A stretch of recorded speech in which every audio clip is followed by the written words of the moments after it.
Defense Minister orders arrest of notorious bandit leader Bello Turji. 3 dead as helicopter crashes in Port Harcourt. Jos poultry farmers, egg retailers lament as businesses collapse. Away from Nigeria, Mozambique's ruling party re-elected opposition holds protests. Hello and welcome to Trust TV's News Hour. I am Chiamaka Nwafo. The news. The Minister of Defense, Muhammad Baduru, has ordered troops of Operation Fansarayama to arrest the notorious bandits leader Bello Turji. The minister gave the order while addressing the troops at the 1 Brigade headquarters in Gusau, Zamfara State. He said that President Bola Tinubu has been following the activities of the troops in the past few months and has seen some levels of improvement in the operation against terrorists in the region, but said challenges are still there. The Defense Minister visited the Operation Fansarayama in Gusau to take briefings on military operations. The minister was received by the Commander Joint Task Force Northwest Operation, Major General Oluyinka Shoyele, the Deputy Governor of Zamfara State, Mani Mumun, among other dignitaries. The federal government is really committed. The President asked me to come and see what is going on because he's so concerned with the security situation in the Northwest, especially Zamfara. And he wants to get it end. And that is the instruction the President gave us. Tell me what you want, but end the insecurity in the Northwest. To get them, you heard me. We will finish them. And that's the charge. And they promised to fight, and they have given me a timeline. And with that timeline, I'm sure all will be happy.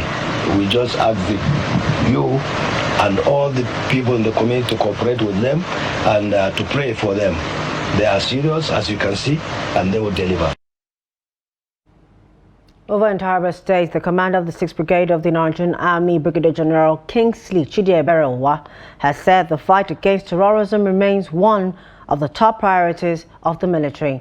He said the troops will make every effort to ensure the safety and protection of the lives and property of the good people of the state and Nigerians at large. Uwa, who stated this in a statement made available to journalists in the state on Thursday while announcing the giant strides made by the troops of the command, urged the general public to remain vigilant and report any suspicious activities to the relevant law enforcement agencies. The suspects who, according to him, were apprehended on October 22nd, 2024, during a raid at a local hotel in the Mayodasa area of Jalingo metropolis, where they were hiding, are Ali Idi and Haruna Umar. No fewer than 4 persons have been killed after suspected cultists on Thursday morning in Vededi Fitoka area behind the Nnamdi Azikiwe University Oka School Gate. Eyewitnesses said gun-wielding hoodlums invaded the access around 9:30 a.m. on Thursday and opened fire on some persons suspected to be members of a rival cult group, thereby causing chaos and panic in the area. Reports say the attacking suspected cultists were looking for members of the rival cult group who were said to be hanging around the vicinity of UNICEF School Gate. The state Police Public Relations Officer Tuchukwu Ikenga in a statement disclosed that a team of policemen have taken over the scene of the shooting.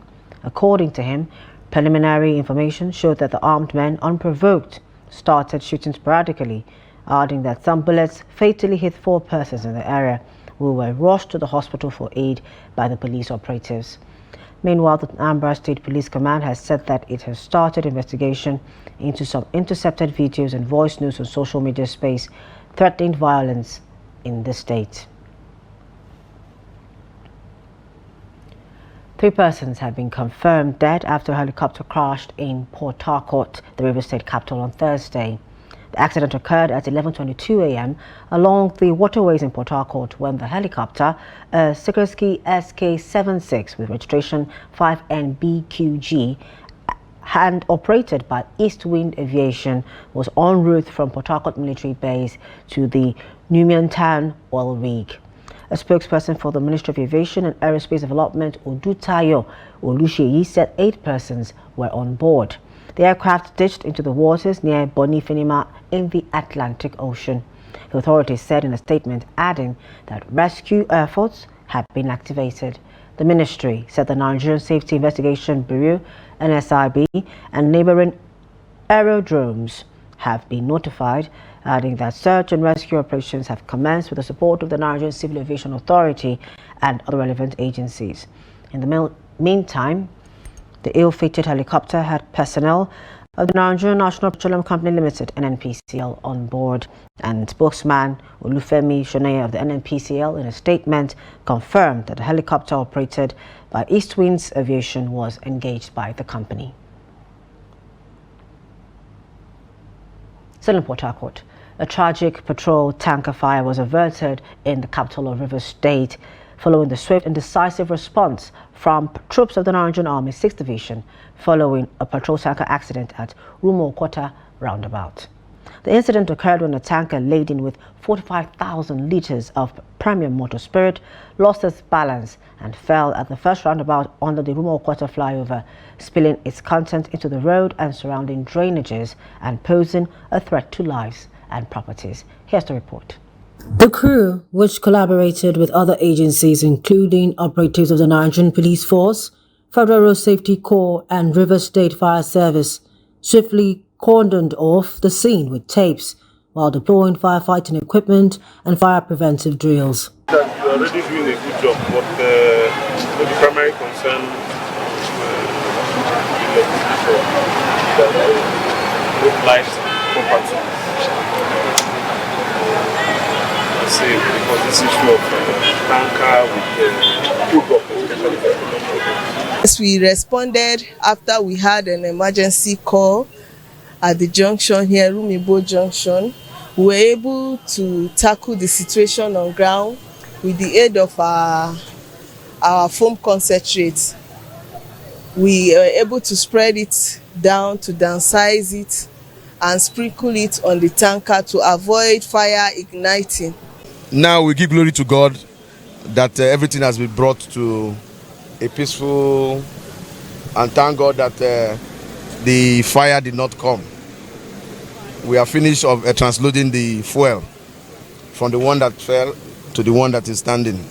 Our role here is simple. Immediately after the transloading and evacuation of the incidented truck, we will restore the environment to normalcy. That's why we're here. Our people are action ready, and we are sure that in less than no distant time, we are going to restore the environment for the inhabitants. Eyewitness at the scene also gave details of the incident and commended the effort of all stakeholders who worked to prevent a fire outbreak. We thank God for what happened today, that the people of Rumokota, we are also thanking the Almighty God, because what could have happened here today, we don't know. We don't know what could have happened. When this thing happened here, it's not up to 20 minutes this morning that we called the fire service, the state fire service, and they came in less than 15-20 minutes. You can see that nothing is happening, everywhere is peacefully. This morning about 8:10, this tanker was coming from my 3 area, so he was coming with speed. When he got to the roundabout, he was about turning, and he noticed that the speed that he was coming with was a bit high, so he automatically matched brake. So when matching the brake, the front of the tanker went up, and he was trying to control to turn from the roundabout. That was where, in the process of turning, that was how the tanker turned and fell there. The fire prevention response by the 6th Division Fire Service was done in fulfillment of the Nigerian Army's commitment to effective civil-military relations and the division's efforts in supporting host communities. The Speaker of the House of Representatives, Tajuddin Abbas, and some key members of the House have extended their condolences to the Jigawa State government following a devastating patrol fire that recently struck Majia town in the state's northwestern region. During a visit to the government house in Dutse, the Speaker announced a donation of 100 million naira on behalf of the House of Representatives. Here's the report. The Speaker, accompanied by 8 members of the House, expressed sympathy with the victims, the state government, and the people of Jigawa State. He noted that as Muslims, the tragedy must be seen as a divine test. Abbas offered prayers for the deceased and wished the injured victims a speedy recovery, while commending Governor Umar Namadi for his swift and effective response to the disaster. Your Excellency, I would like you to know that the House is with you in this period of loss. The House is with you in this period of sorrow. The House is with you in looking for ways and means of preventing future occurrence in Jigawa State and in Nigeria as a whole.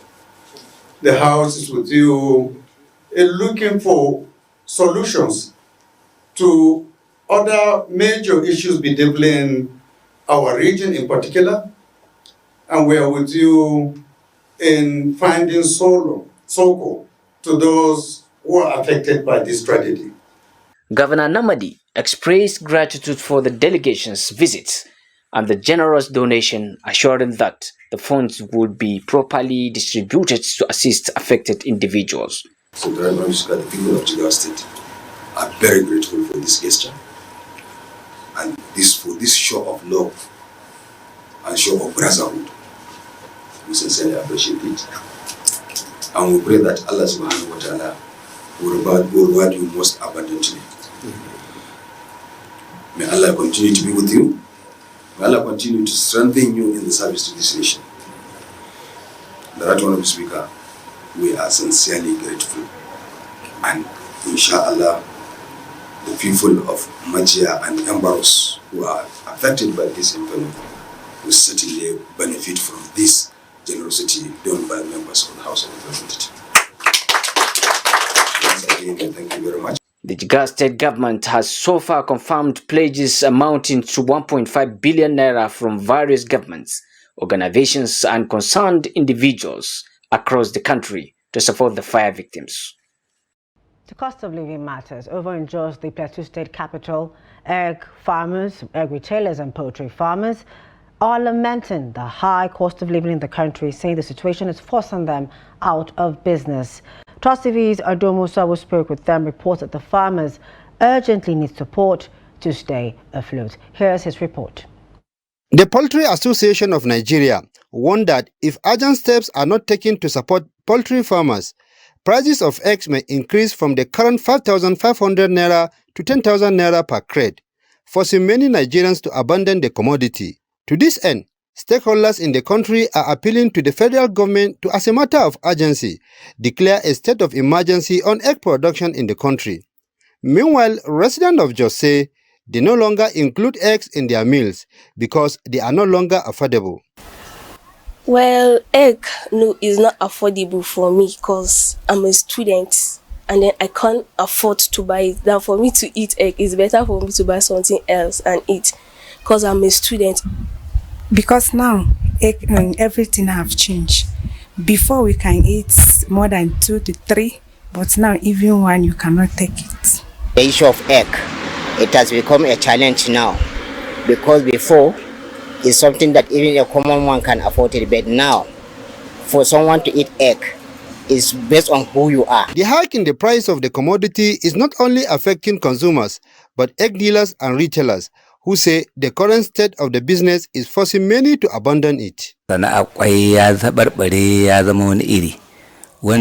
Egg business is no longer flourishing. Prior this moment, with 200,000 naira, you can supply egg in large quantity. But now, the story is different. You must have millions of naira to enjoy the business. The price of eggs is really threatening our business. Before now, if you come to my shop, everywhere was filled with eggs. Sometimes we had to move the eggs to our houses because there wasn't enough space to keep them. But today, we cannot supply such quantity because the product is very expensive. Josephine Otiedobo, a poultry farmer in Jos, explained the difficulties they are facing in the business. And you want to feed no allow you to talk. I used to do the buy the feed the time where we buy a bag of feed 240 naira each.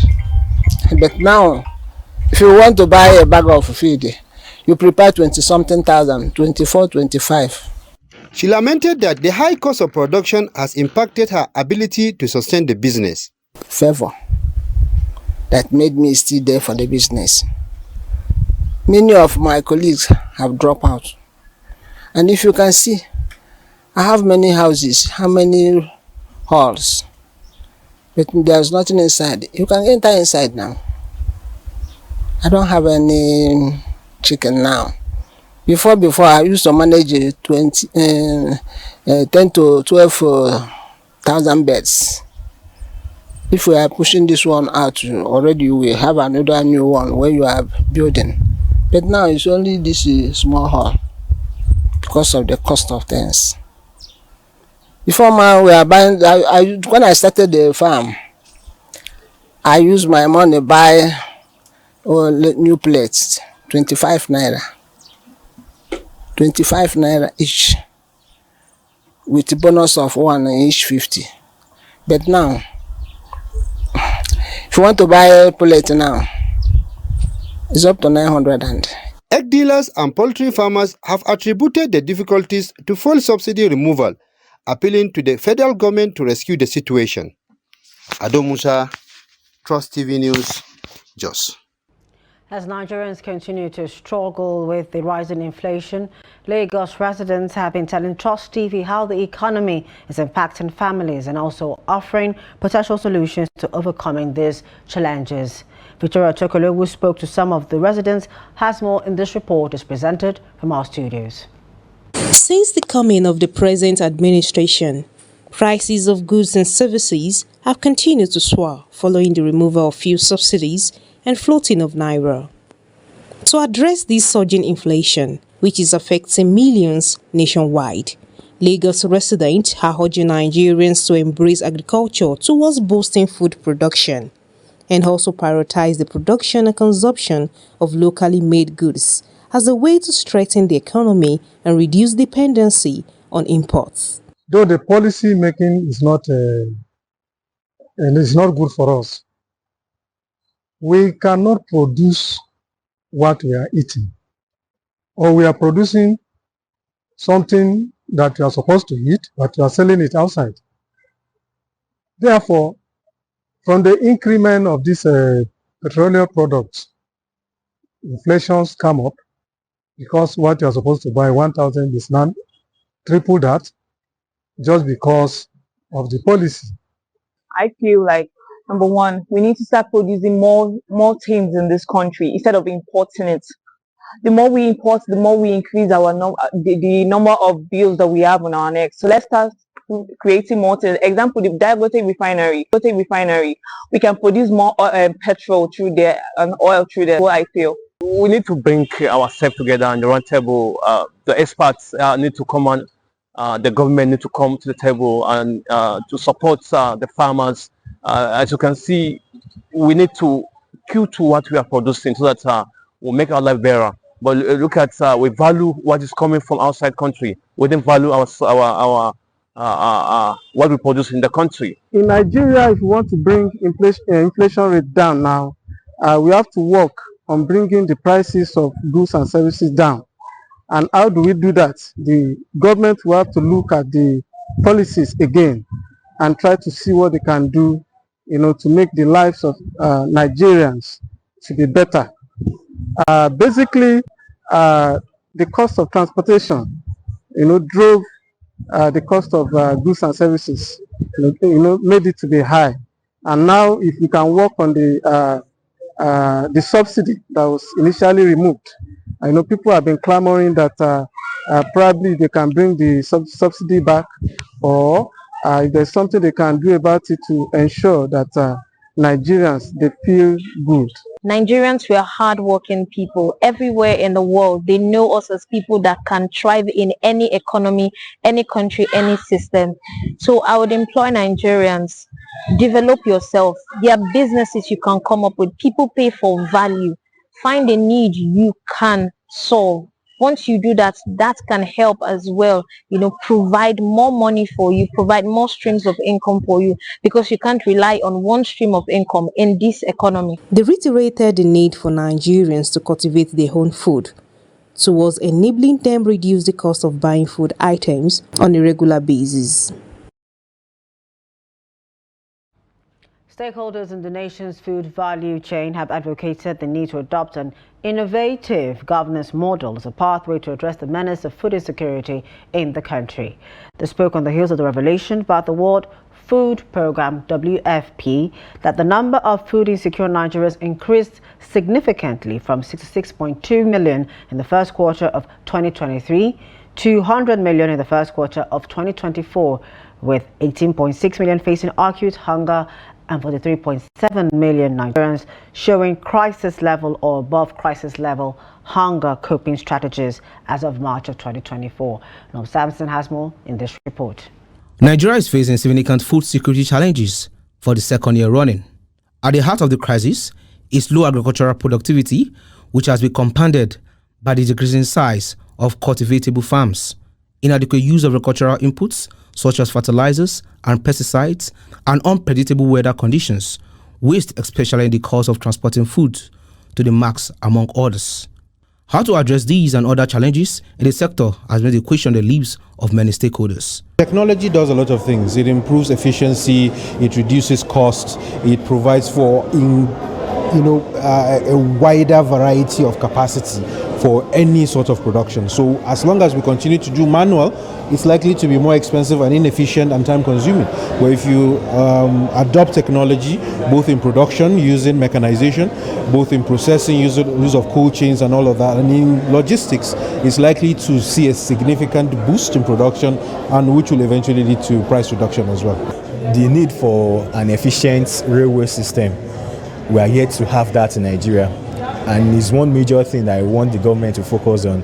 If you have efficient and effective railway train network that can run from the southern part of Nigeria up to the north, it will further reduce the reliance on our road networks that are even poor at the moment.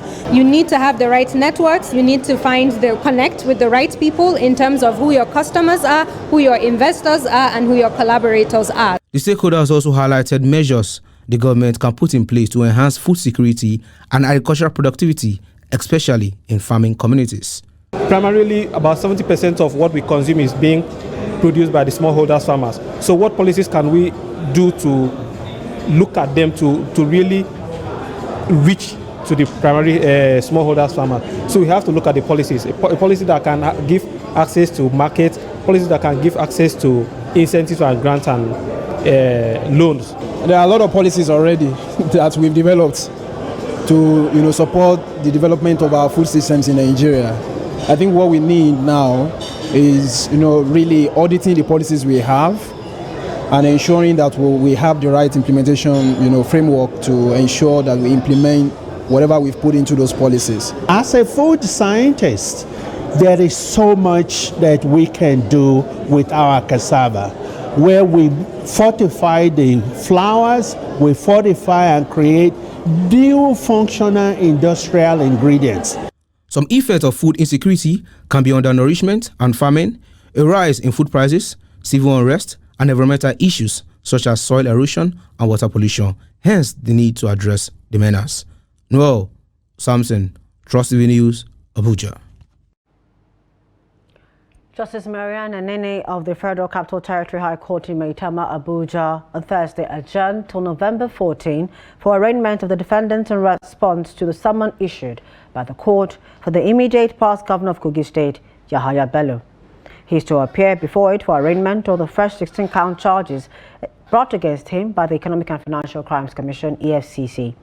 The adjournment was fixed on the request of the prosecution counsel, Rotimi Oyedepo SAN, who stated that at last adjourned date, the court had issued a public summons against Bello, directing that same be published and the charge be pasted.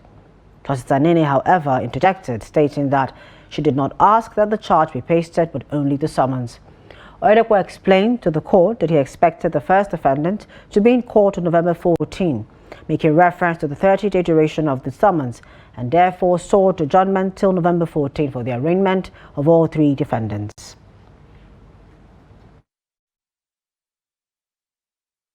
The government has filed a 6-count charge against 9 defendants for allegedly publishing false information on October 16, 2024, that the Department of State Services, DSS, laid siege to the National Assembly with a view to effecting the impeachment of the Senate President, Godswill Akpabio.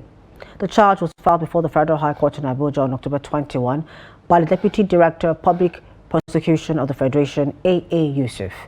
Listed as defendants are the Incorporated Trustee of Order paper, on whose online platform the false information was allegedly published, Oke Epia, founder and publisher and executive director of Order paper, Tony Okeke Ofodile, head of operations, Edna Bill Uleto, admin, finance executive, and Elizabeth Atime, National Assembly lead reporter who authored the report.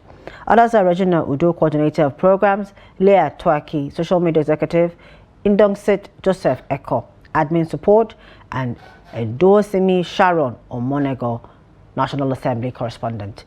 They are accused of circulating false information under Section 24 subsection 1A of the Cybercrimes Prohibition Prevention Act 2015, cyber defamation under Section 24 subsection 1B of the Cybercrimes Prohibition Prevention Act 2015, defamation under Section 375 of the Criminal Code Act, defamation under Section 375 of the Criminal Code Act, as well as publication of false news with intent to cause public fear and disturbance under Section 9 of the Criminal Code Act. No date has been set for the arraignment of the defendants.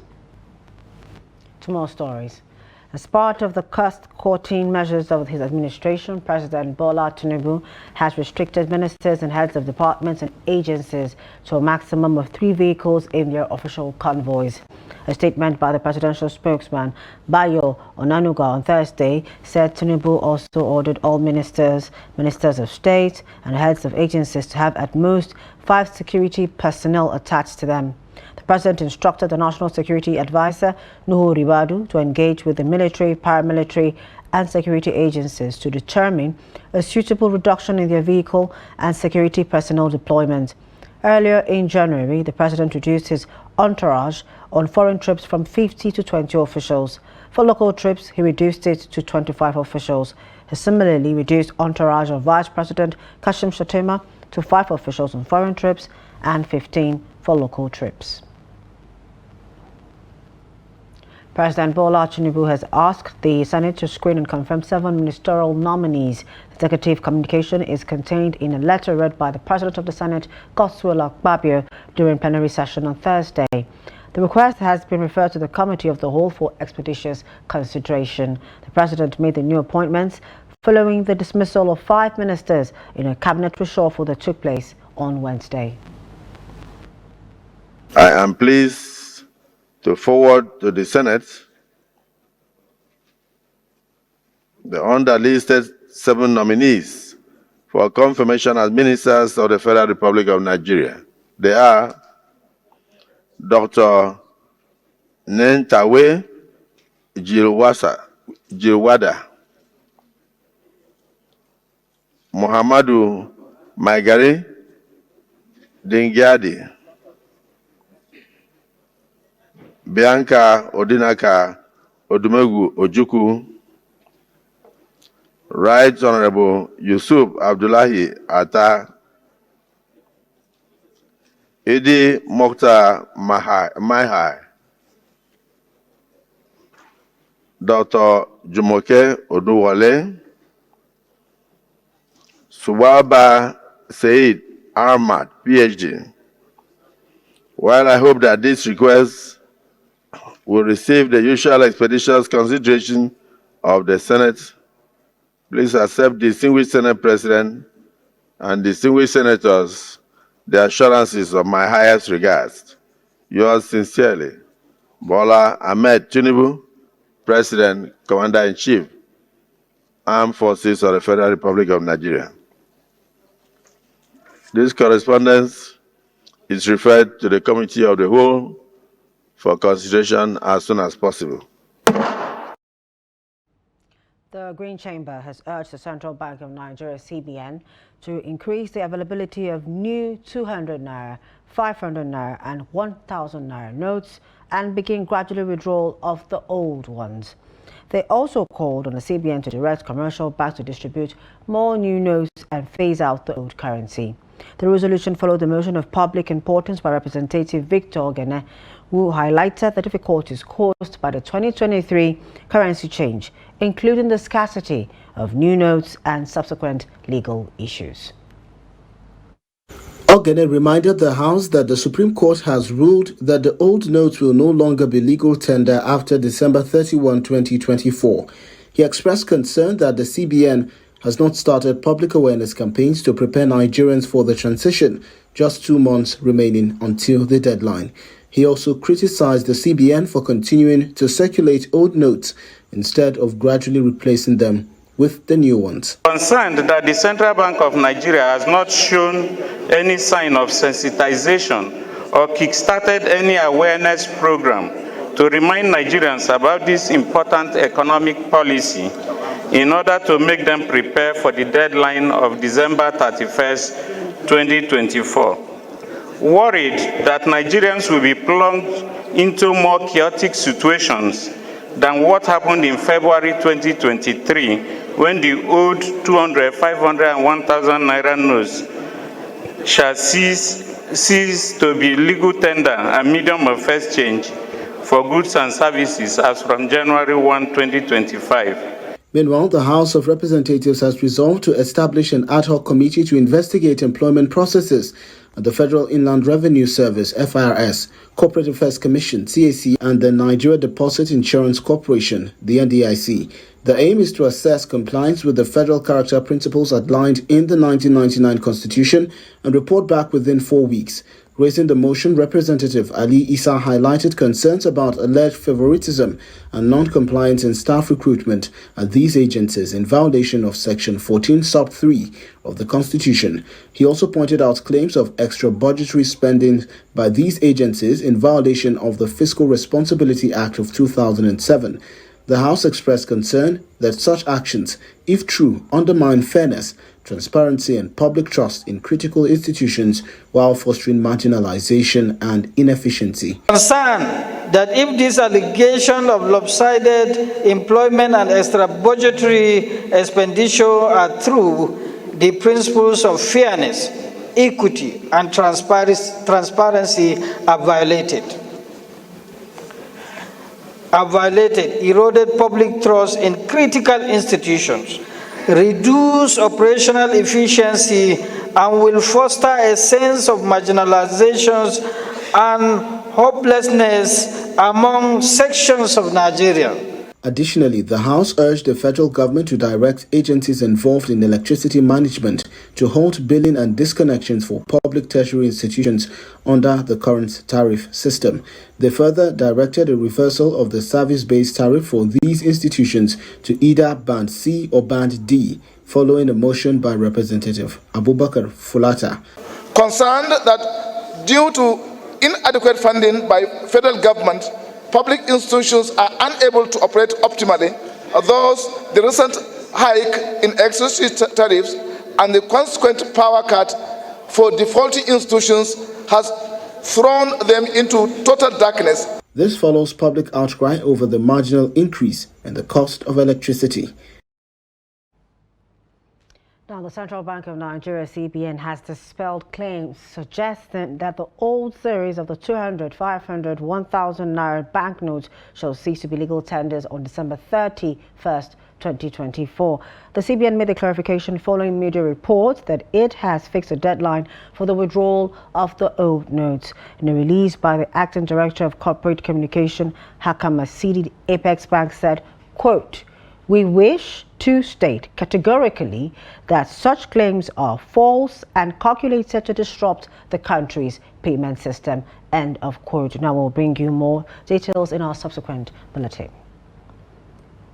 Funding has been identified as one of the challenges affecting the smooth operation of the Nigerian College of Aviation Technology, Zara. To this end, the Committee on Aviation Technology and Aerospace has pledged support to the college for it to attain its full potential as an aviation institution comparable to others around the world. The committee, led by its chairman, Abiodun Ishaka Kinade, stated this during an oversight visit to the college in Zara, Kaduna State. satisfied is a relative in question. Personnel, they have good personnel. The instructors are fantastic. And you see, we've said it, on the issue of the facilities, they are doing very well. But the funding, so don't forget one thing, talk about the funding. The funding is what is lacking behind. And we look at that one and ensure that we look at their funding and ensure that we do something for them. Yeah, we look at their budget. We have said it the wrong way. We make sure that we put money for them in the wrong way so that they can have a wrong way. We also look at how we can have majority of Nigerians flying our aircraft, and that's the most important thing for us to do. The Academic Staff Union of Universities, ASUG, Gombe State University chapter has suspended a 6-week strike over a litany of unmet demands, including an improved welfare package. The lecturers suspended their strike, which commenced on September 11, 2024, after a meeting held on October 24, 2024. In a notice on Thursday, the university chapter of ASUG said the industrial action was put on hold based on the agreement with the state government. The notice was co-signed by Suleiman Joiru, the state ASUG chairperson, and Mustafa Muhammad, the union state secretary. They said the union reviewed an update on the negotiation between the state government negotiation committee and the branch. Academic activities are to resume immediately. There has been growing concerns over increased cases of violence in Kano in the build-up to the local government council's election scheduled to hold on Saturday. Though a federal high court has halted the process, politicians are getting ready for the election. But the State Independent Electoral Commission, (KANSEC), has so far not made formal announcement on the issue. In this report, Abdulaziz Ibrahim speaks to victims of political violence and security agency on the development.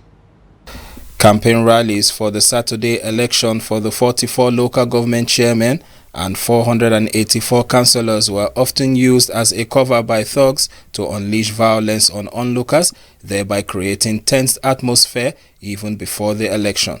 One of the victims of such attacks is a local radio station manager, Ado Saidu Warawa, who was attacked when he ran into the campaigners in the ancient city. It was a mob action in their hundreds wielding dangerous weapons. I learned that there was a political rally on that fateful Thursday. So it was after that rally that they come and took over the street, took over the people on the street as hostage, robbing them of their belongings, especially cell phones. So I was forced to give my cell phone. However, things have calmed down in Kano. There's a sense of anticipation in the air as residents brace themselves for the upcoming elections. Many people on the streets say ensuring peace is far more important than showing allegiance to any particular party. The problem we usually have sometimes in Kano can actually lead to violence. So we believe that once the security operatives are there to give support, we believe that everything will go on well. But I want to urge security, considering what had happened in these past weeks, that they should be proactive to see that safety of Kano people, especially the electorates, are protected. According to the Kano State Police Public Relations Officer, although police are mandated to comply with the court order limiting their participation, security measures are still in place in line with their constitutional responsibility to prevent any unrest in Kano. The position of the law is very clear. Section 4 of the Police Act 2020 as amended provides the responsibility of the Nigeria Police Force, which is protection of life and property. And of course, you are very much aware of the court order received by the police command here in Kano. Item 9 of the order provided that the police should not participate in the coming local government election in the state. The police in Kano are not participating in the election. But however, it is our responsibility to ensure no breakdown of law and order in the state, and we are always alive to our responsibilities. The State Commissioner of Police CP Salman Dogo Garba, has already directed all the command's operational commanders to ensure protection of life and property in Kano State. And he directed for continuous round-the-clock visibility patrols to ensure that the inhabitants of the state are safe. Kano remains calm for now, but the city's residents are hoping that the peace reigns throughout the election period. Abdulaziz Ibrahim, Trust TV News, Kano. United Nations Children's Fund UNICEF has decried the high rate of unvaccinated children against polio in Borno State. At the launch of the No More Zero Dose song to commemorate World Polio Day in Maiduguri, UNICEF said Borno recorded 28.5% of fully vaccinated children, while 85% are yet to receive the dose. It further revealed that 40.3% of the children have been vaccinated, while 26% are without vaccination in the region. The UNICEF chief of Maiduguri Field Office, Gerida Birukila, noted that out of 27 local governments in the state, 8, namely MMC, Mafa, Kunduga, Jere, Gubio, Mungunu, Ngala and Dambo, have zero-dose status. She urged communities to accept the immunization for their children, saying it will prevent life-threatening diseases among children.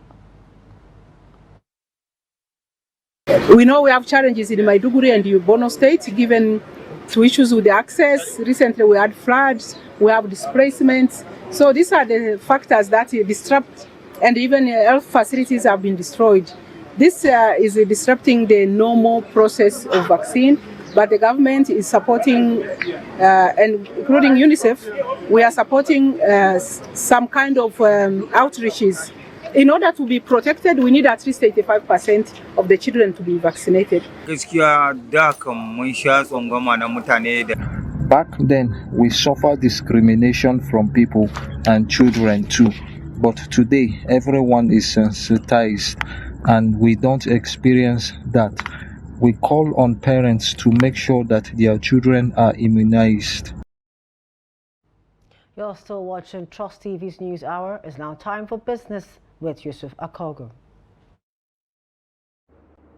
Time for some business stories. The Central Bank of Nigeria says foreign exchange inflows to Nigeria hit $57 billion by August 2024.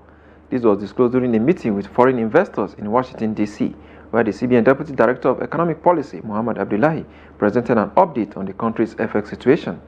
According to Abdullahi, capital importation nearly doubled to $6.9 billion as of August 2024 compared to $3.9 billion recorded during the entire 2023 financial year. Additional diaspora remittances surged to a record $3.5 billion, surpassing a total of $3.2 billion received in 2023. The CBN also reported a 100% FX inflow through the autonomous market, signifying an improvement in the market efficiency.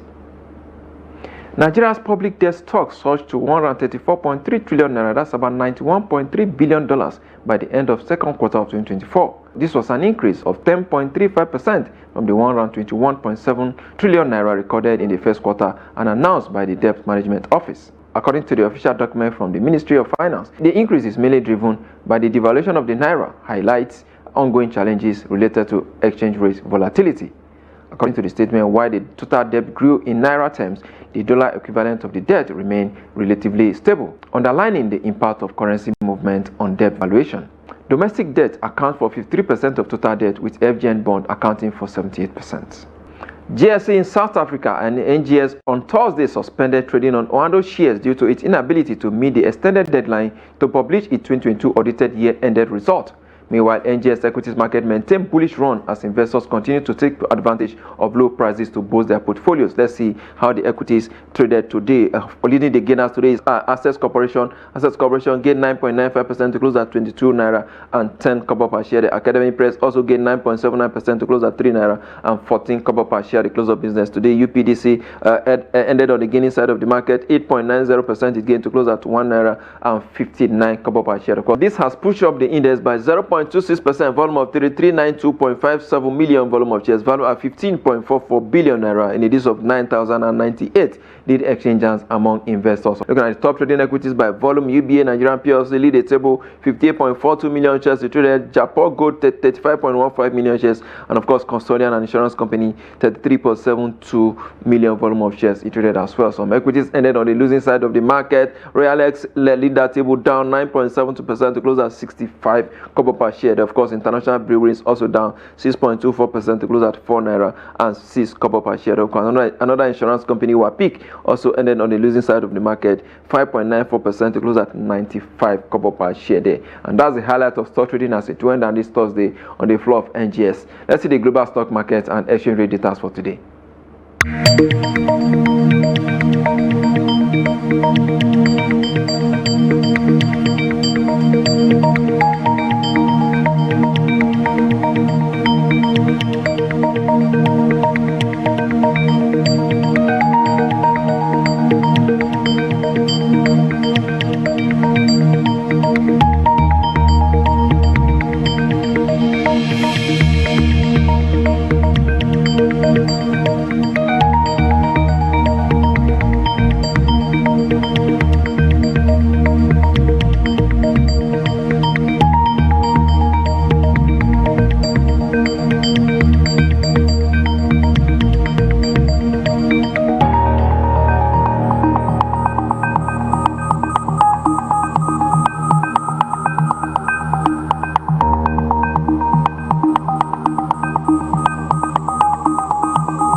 Oil prices were broadly stable on Thursday as uncertainty around conflict in the Middle East and reports of North Korea troops ready to help Russia in Ukraine kept traders on edge ahead of the U.S. presidential election.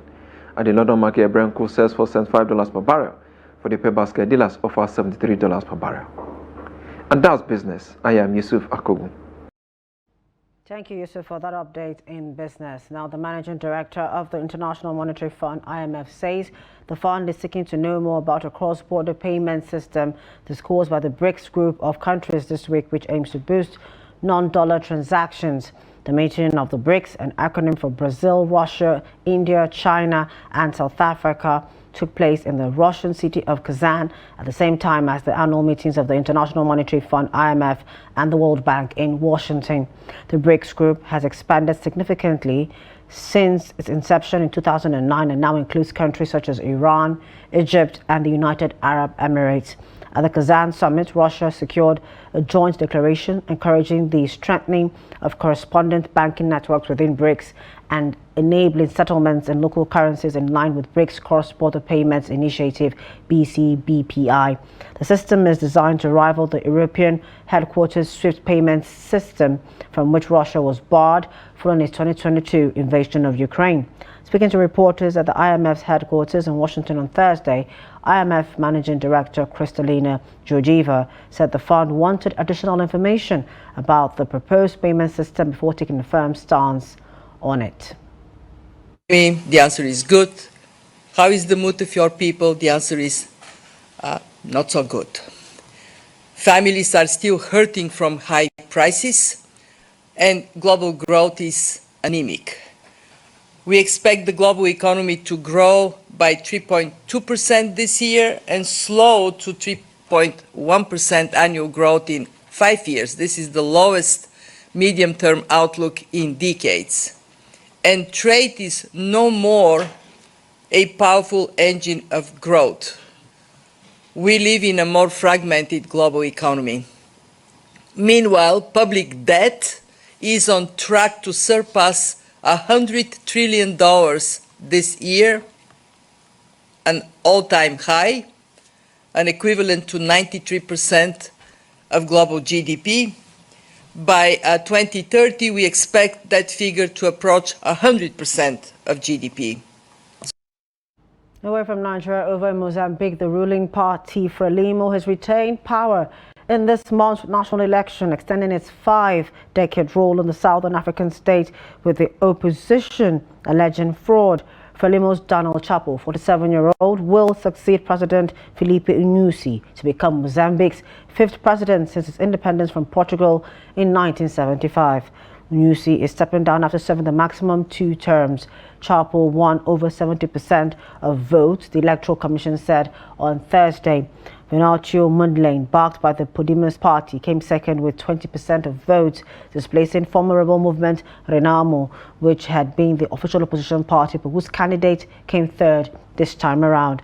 Observers have said the October 9 election was not free and fair, with the European Union mission reporting irregularities during counting and alteration of results at the local and district level, problems which have marred most polls since Frelimo first allowed multi-party elections in 1994. It's time for sports with Adeni Ajishafe.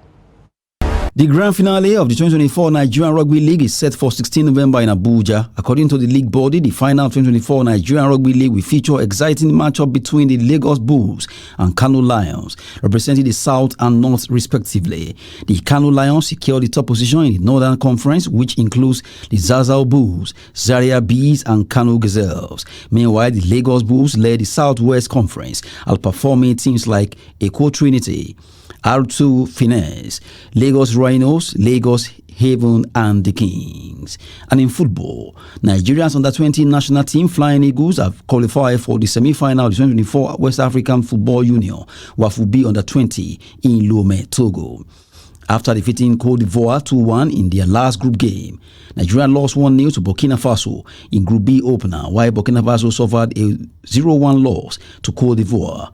Nigeria, the 2022 WAFUB champions, topped the group because they are the only team with a 2-goal advantage. The Flying Eagles will face Nigeria Republic in the semi-final on Sunday.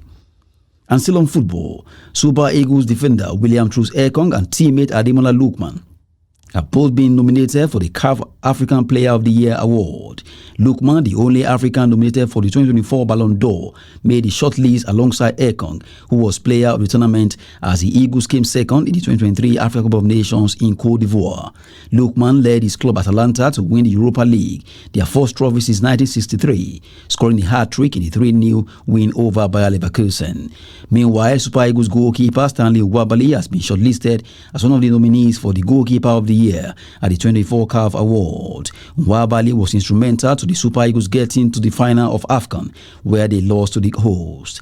The Confederation of African Football, CAF, has shortlisted the Super Eagles as one of the nominees for the National Team of the Year for Men. That's Sport News. I'm Adeni Ajishafe. And that rounds up News Hour tonight on Trust TV. For more of our news programs and documentaries, to all to follow us on our social media platforms and on our YouTube live stream. I am Chiamaka Nwafo. Thank you for joining us at this time. Good night.